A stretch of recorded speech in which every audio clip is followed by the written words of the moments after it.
ஞானானந்தமயம் தேவம் நிர்மலஸ்படிகாகிருதிம் ஆதாரம் சர்வ வித்யானாமய கிரீவம் பாஸ்மகே. அக்ஷரா அண்ணாமலை யூடியூப் சேனல் நேயர்களுக்கு அஸ்ட்ரோ கே ஐயங்காரின் பணிவான நமஸ்காரங்கள். குரு பெயர்ச்சி. வருட கிரகமான குரு ஒரு ராசியிலிருந்து அடுத்த ராசிக்கு செல்வதற்கு ஒரு வருடம் சுமாராக ஆறுது. அதாவது 13 மாதங்கள் ஆகும். இந்த வருஷம் பார்த்தாலேயானால் குரு பகவான் மிதுன ராசியிலிருந்து கடக ராசிக்கு போகிறார். என்றைக்கு போகிறார்? 26/5/2026 20/10/2026 வரலாம். கிட்டத்தட்ட 5 மாதம்தான் இந்த வருஷம் இருக்க போகிறார் இந்த கடக ராசியில். குரு பகவான் என்று சொன்னாலே அவர் அதீத சுபர். அவர் பார்த்த இடம் மிகப்பெரிய ஏற்றத்தை கொடுக்கும், இருக்கிற இடமும் மிகப்பெரிய ஏற்றத்தை கொடுக்கும். குரு பகவான் பார்த்தாலும் சரி இருந்தாலும் சரி அந்த இடம் மிகப்பெரிய வளமை பெறும், ஏற்றம் பெறும். அதனால் குரு பகவான் லக்னத்திலே இருந்தார்னா திக்பலம்னு சொல்லக்கூடியது. அதனால் எந்த லக்னமாக இருந்தாலும் குரு பகவான் லக்னத்தில் இருப்பாரேயானால் அவர் நேர்மையானவராக இருக்கக்கூடிய வாய்ப்புகள் மிகவும் அதிகம். சரி, குரு பகவானை பொறுத்தவரையிலும் வேறு என்ன செய்யலாம், வேறு என்னென்னலாம் பார்க்கலாம் அப்படின்னு பார்த்தோம்னா, குருவினுடைய காரகத்துவம் என்ன அப்படின்னு பார்க்கும்பொழுது, குருவினுடைய காரகத்துவம் புத்திர காரகன்னு சொல்லக்கூடியவர். புத்திர காரகன்னா குழந்தை பிராப்திக்கு குருவினுடைய பார்வை மிகவும் அவசியம். 5ஆம் அதிபதி 5ஆம் இடத்தின் அதாவது 5ஆம் இடம் 5ஆம் இடத்தின் அதிபதி மற்றும் குரு, இந்த 3 கிரகங்களையும் எடுத்து தான் புத்திர ஸ்தானம், புத்திர ஸ்தானாதிபதி, புத்திர காரகன்னு சொல்லக்கூடிய குருவையும் எடுத்து தான் பார்க்கணும். அதாவது குழந்தைகள் இல்லாமல் ரொம்ப நாள் குழந்தை இல்லாமல் இருப்பவர்களுக்கு இந்த 3 விஷயங்களையும் எடுத்து பார்த்து அவளுடைய தசா கோச்சாரம் எப்படி இருக்குது அப்படின்றதையும் பார்க்கணும். சரி, புத்திரக்காரகன் தவிர வேறு என்ன அப்படின்னா தனக்காரகன்னு சொல்லக்கூடியவர். அதாவது பணம் வரணும் அப்படின்னா, நிறைய பணம் சேமித்து வச்சுருக்கணும் அப்படின்னா குரு பகவான் அவருடைய கடாட்சம் இருக்கணும். எந்த ஒரு விஷயத்திலும் பார்த்தாலேயானால் பணம் அதிகமாக சேர்க்கணும் அப்படின்னா குரு இருக்கணும். செலவு பண்ணணும், சந்தோஷமாக இருக்கணும், அனுபவிக்கணும்னா சுக்கிரன் நல்லபடியாக இருக்கணும். அப்படி இருந்தால் தான் உங்களுக்கு அந்த பணத்தை அதீதமாக செலவு பண்ணுவோம். அதனால தான் பார்த்தேன்னா ஒருத்தர் பணத்தை நிறைய சேர்ப்பார், அவருடைய அடுத்த ஜென்ரேஷனில் பணத்தை அதிகமாக செலவு பண்ணுவார். ஏன்னா அவருக்கு குரு ரொம்ப ஸ்ட்ராங்காக இருக்கும், இவருக்கு சுக்கிரன் ஸ்ட்ராங்காக இருக்கும். அதனால் எல்லா விதமான உலக இயல் வாழ்க்கைகளில் இருக்கக்கூடிய எல்லா விதமான இன்பங்களையும் அவர் சந்தோஷமாக ஏற்று பண்ணுவார். அதாவது சுக்கிரன் அதிகமாக ரொம்ப ஸ்ட்ராங்காக இருந்தாலும்.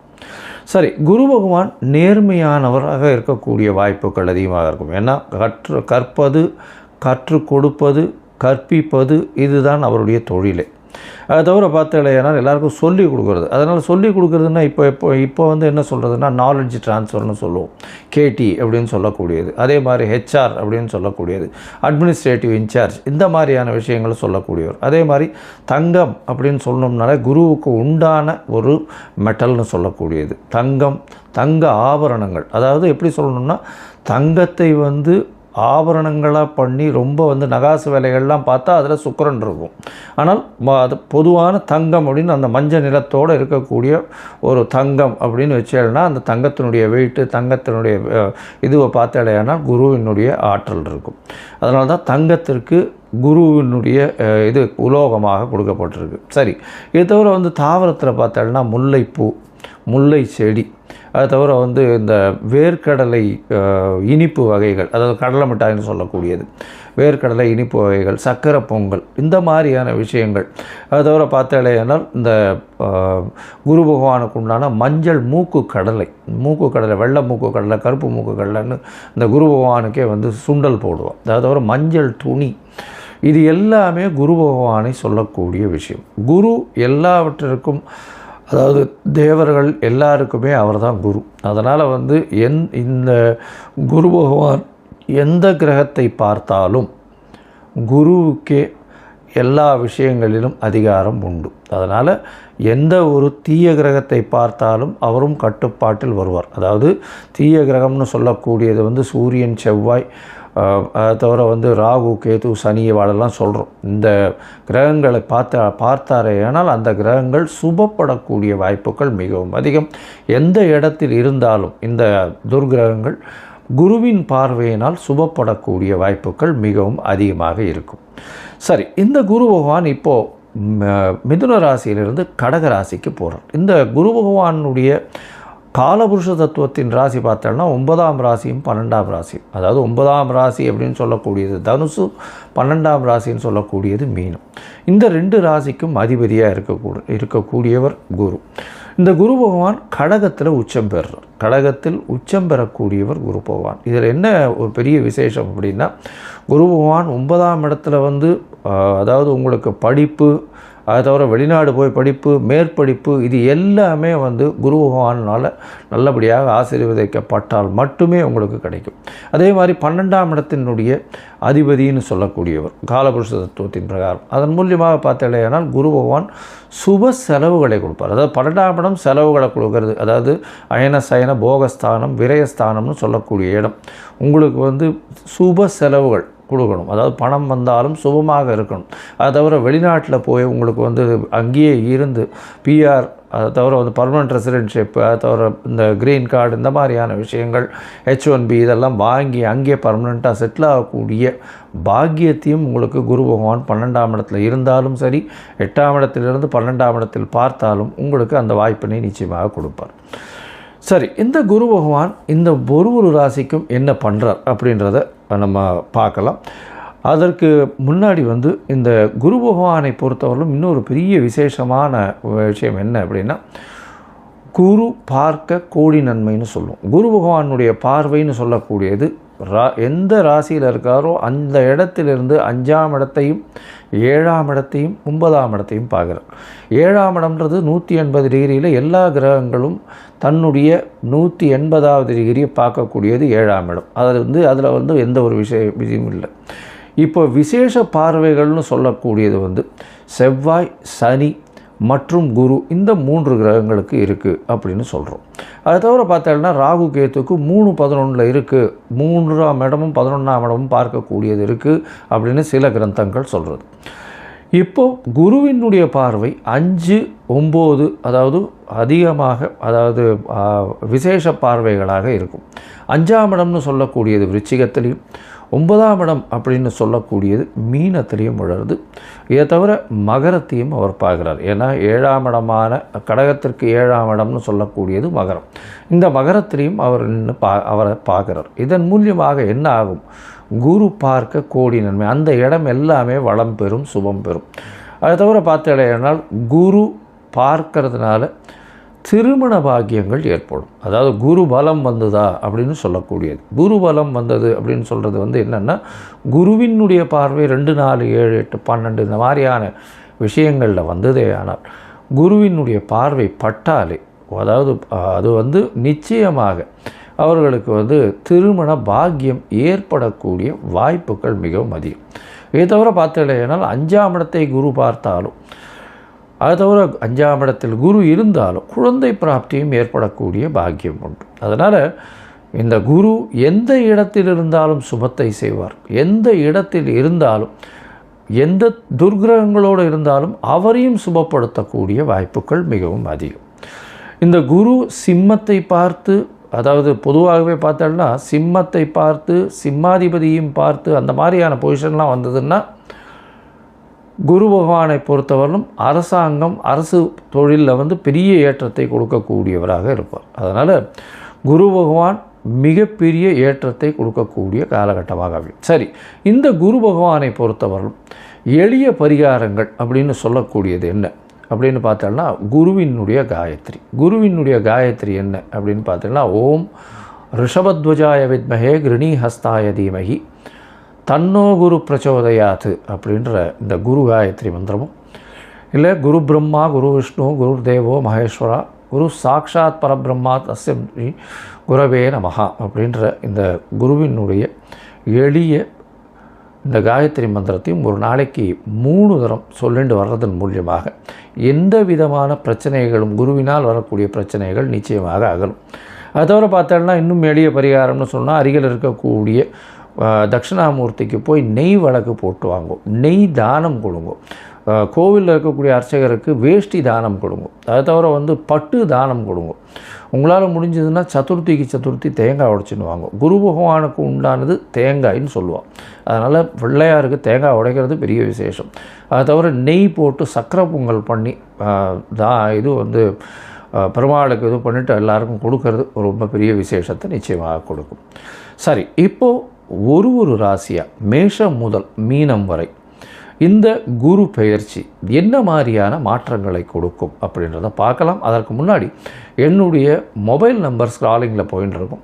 உங்களுக்கு அஸ்ட்ராலாஜிக்கல் கன்சல்ட் தேவைப்படுமே ஆனால் நீங்கள் எனக்கு ஃபோன் பண்ணுங்க. என்னுடைய கட்டணம் என்னன்னு சொல்கிறேன். உங்களுடைய தேதி, பிறந்த தேதி, நேரம், பிறந்த மாதம், வருஷம், அதை தவிர உங்களுடைய நீங்கள் பிறந்த இடம், உங்களுடைய பெயர், தாய் தகப்பனார் பெயர், இதுவரையிலும் நீங்கள் அனுப்பி வைங்க. இதை அனுப்பி வச்சோடனே உங்களுடைய ஜாதகத்தை போட்டுவிட்டு அதுக்கப்புறம் உங்களுக்கு அப்பாயின்மெண்ட்டு கொடுத்து உங்களுக்குன்னு டைம் ஒதுக்கி நான் உங்களுடைய பிரச்சனைகள் என்னன்றதை இது பண்ணி உங்களுடைய தசாபுக்திகள் இப்போ இருக்கக்கூடிய கோச்சாரங்கள் எப்படி இருக்குன்றதை வலுவாக இருக்கான்றதை பார்த்து உங்களுடைய பிரச்சனைகள் எந்த அளவுக்கு சுமூகமாக தீரும்ன்றது சொல்கிறேன். ஏன்னா இப்போ ராசி சந்தி, லக்ன சந்தி இதெல்லாம் ரொம்ப அதிகமாக இருக்குது. 50 வயசில் இருப்பா, அவளுக்கு ரிஷபராசியாக மிதுன ராசியானே தெரியாது. மிருகசீர நட்சத்திரம்னு சொல்லிட்டு இருப்பா, 2வது பாதம் 3வது பாதம் மாற்றி மாற்றி சொல்லிட்டு இருப்பா. அதே மாதிரி விசாகம் சொல்லிட்டு இருப்பா. துலாமாக இருக்குமா இல்லைன்னா விருச்சிகமாக இருக்குமான்னு தெரியாது. அதனால் கண்டிப்பாக ஜாதகத்தை போட்டு அதில் சந்தி இருக்கான்னு பார்த்துட்டு அதுக்கப்புறம் தான் உங்களுக்கு நான் அப்பாயின்மெண்ட் தர முடியும். சரி, இப்போ மேஷம் முதல் மீனம் வரை குரு பெயர்ச்சி பலன்கள் எப்படி இருக்குன்னு பார்க்கலாம். சிம்மம், மகம், பூரம், உத்திரம் இந்த 3 நட்சத்திரம் 9 பாதங்களை கொண்ட ராசி. ராசியின் அதிபதினு சொல்லக்கூடியவர் சூரியன். இந்த குரு பெயர்ச்சி பார்த்தாலேயானால் சிம்ம ராசிக்கு 12ஆம் இடத்துல வருது. அதாவது 26/5/2026 20/10/2026 வரலும் உண்டான காலகட்டத்தில் குரு பகவான் மிதுன ராசியிலிருந்து கடகராசிக்கு வரார். கடகராசிக்கு வரக்கூடிய குரு பகவான் உங்களுடைய ராசிக்கு 12ஆம் இடத்துல மறைகிறார். உங்களுக்கு பார்த்தாலேயானால் 5ஆம் அதிபதி 8ஆம் அதிபதி அவர். 5ஆம் இடம் அப்படின்னு சொல்லக்கூடியது உங்களுடைய பூர்வ புண்ணிய புத்திர ஸ்தானத்தை குறிக்கக்கூடியது. அது தவிர பார்த்தாலும் உங்களுடைய பதவி புகழ் அந்தஸ்து கௌரவத்தெல்லாம் ஏற்றக்கூடியது. அவர் 12ஆம் இடத்துல மறைகிறது அந்த அளவு விசேஷத்தை கொடுக்காது. உங்களுடைய உடல்நிலையில் நல்ல கவனமாக இருக்கிறது ரொம்பவும் நல்லது. 12ஆம் இடத்தில் இருக்கக்கூடிய குரு பகவான் நல்ல நித்திரையை கொடுப்பார். இருக்கும் இடத்தை விட்டு கொஞ்சம் வெளிநாடு, வெளியூர், வெளிமாநிலம் செல்லக்கூடிய வாய்ப்பை கொடுப்பார். சுப செலவுகளை கொடுப்பார். அது தவிர பார்த்தீங்கன்னா உங்களுடைய ராசிக்கு 12ஆம் இடத்துல இருக்கிறதுனால சுப செலவுகள் நிச்சயமாக நடக்கக்கூடிய வாய்ப்புகள் உண்டு. வெளிநாடு போயிட்டு வரக்கூடிய காலகட்டமாக அமைய போகிறது. எடுத்த காரியங்களில் சிறு சிறு பின்னடைவு ஏற்படக்கூடிய வாய்ப்பு. உங்களுடைய ராசிக்கு உடல்நிலையில் சற்று பின்னடைவு இருக்கக்கூடிய வாய்ப்பு. ஏன்னா கேது பகவான் உங்களுடைய ராசியிலே இருக்கார். சுபர்கள் பார்வையும் இல்லை. குரு பகவானும் 12ஆம் இடத்துல மறைகிறார். அதனால் உடல்நிலை 8ஆம் இடத்துல வேறு சனி, அஷ்டமத்து சனி வேறு போயின்னு இருக்குது. அந்த அளவு ஏற்றத்தை கொடுக்கக்கூடிய வாய்ப்புகள் மொத்தமாக பார்த்தாலேயானால் அந்த அளவுக்கு விசேஷமாக இல்லை. சரி, 12ஆம் இடத்தில் இருக்கக்கூடிய சனி பகவான் உங்களுடைய ராசிக்கு 4ஆம் இடத்தை பார்க்குறார். இதில் என்ன அட்வான்டேஜ் அப்படின்னு பார்த்தாலும்னா உங்களுக்கு புதுசாக வீடு மனை வாங்கக்கூடிய பாக்கியமும், படிக்கக்கூடிய மாணவர்களுக்கு நல்ல ஒரு ஏற்றம் இருக்கக்கூடிய காலகட்டமாகும். அது தவிர பார்த்தாலேயானால் உங்களுடைய தாயின் உடல்நிலையில் நல்லபடியாக இருக்கக்கூடிய வாய்ப்பும் இந்த காலகட்டத்தில் அமையும். உங்களுடைய ராசிக்கு 6ஆம் இடத்தை குரு பகவான் பார்க்குறார். இருந்தாலும் போட்டித் தேர்வு அப்படின்லாம் வந்ததுன்னா அந்த அளவு விசேஷத்தை கொடுக்காது. ஏன்னா 6ஆம் இடத்துல குரு பகவான் பார்க்கும்பொழுது யாருக்குடைய போட்டி போட்டாலும் அந்த அளவுக்கு உங்களுக்கு வெற்றி வாகை வரக்கூடிய வாய்ப்பு இல்லை. எப்போவுமே துர்கிரகங்கள் தான் 6ஆம் இடம், 3ஆம் இடம், 8ஆம் இடம், 12ஆம் இடத்துல இருக்கிறது விசேஷம். ஏன்னா அதுதான் நல்லது. எந்த ஒரு எதிரிகளையும் வெல்லக்கூடிய ஆற்றல் 6ஆம் இடத்துல துர்கிரகங்களுக்கு தான் வருமே தவிர சுபர்கள் பார்வையினால் ஒரு அண்டர்ஸ்டாண்டிங்கில் போய் ஒரு ராஜதந்திரம் அப்படின்ற மாதிரி சொல்லக்கூடிய அளவுக்கு தான் போகுமே தவிர அந்த அளவுக்கு விசேஷத்தை உங்களுக்கு கொடுக்காது. அதனால் போட்டிகளில் சற்று பின்னடைவு இருக்கக்கூடிய வாய்ப்புகள் மிகவும் அதிகமாக இருக்கக்கூடும். அது தவிர பார்த்தீங்கன்னா உங்களுடைய ராசிக்கு 8ஆம் இடத்தை குரு பகவான் பார்க்குறார். 12ஆம் இடத்துல குரு பகவான் இருக்கக்கூடிய குரு ராசிக்கு 8ஆம் இடத்தை பார்க்குறார். 8ஆம் இடத்தை பார்த்தேன்னா திடீர் பணவரவு வரும்.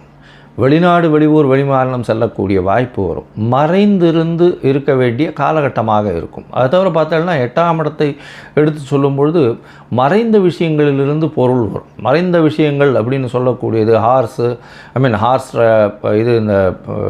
இது பார்த்தோம்னா ரேஸு, அது தவிர இது ஷேர் மார்க்கெட்டு, இந்த மாதிரியான விஷயங்கள் இதிலெல்லாம் உங்களுக்கு நிச்சயமாக பணம் வருவதற்கு பஞ்சமில்லாமல் இருக்கும். வரக்கூடிய பணமும் நல்ல வகையில் சுப செலவுகளாக ஆகக்கூடிய வாய்ப்புகளையும் கொடுக்கும்.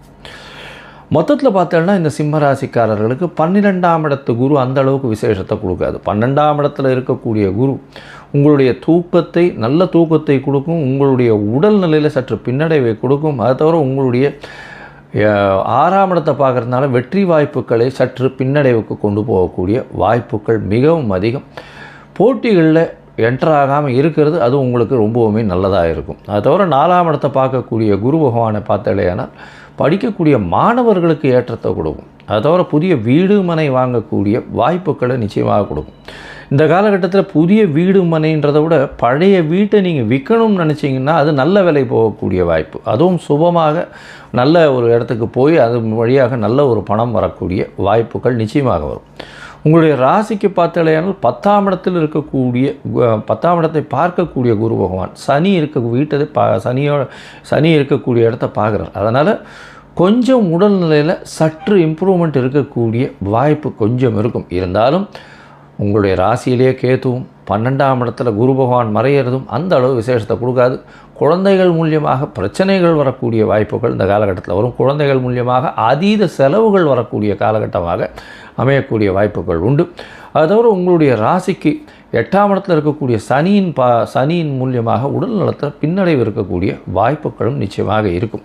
இந்த காலகட்டத்தில் உங்களுக்கு 8ஆம் இடத்தை பார்க்கக்கூடிய குரு பகவான் வெளிநாடு, வெளியூர், வெளிமாநிலம் சென்று வரக்கூடிய வாய்ப்புகளை கொடுப்பார். அதுவும் 6-8 தொடர்பு வர்றதுனால வேலையின் மூலியமாக வெளியூர், வெளிமாநிலம் போகக்கூடிய வாய்ப்பு. அதுவும் ஹெச்ஆரில் இருக்கிறவங்க, கோல்டு சம்பந்தப்பட்ட, பேங்கிங் சம்பந்தப்பட்ட, அதை தவிர இந்த தலைமை பொறுப்பில் இருக்கிறவங்க இவங்கெல்லாம் வெளிநாடு போயிட்டு வரக்கூடிய வாய்ப்புகளை இந்த காலகட்டத்தில் நிச்சயமாக ஏற்படுத்தி கொடுக்கக்கூடிய காலமாக அமையும்.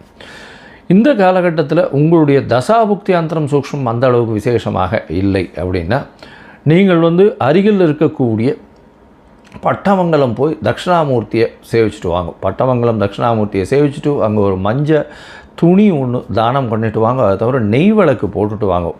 குரு பகவான் தட்சிணாமூர்த்திக்கு உண்டான பூஜைகளை பண்ணுங்க. தினமும் 3 முறையாவது நீங்கள் குருவுக்கு உண்டான அந்த காயத்ரி மந்திரத்தை சொல்லிட்டு வாங்க. அது பண்ணுறதன் மூலியமாக உங்களுக்கு வரக்கூடிய பிரச்சனைகள் நிச்சயமாக தவிடுபடியாகக்கூடிய வாய்ப்புகள் உண்டு.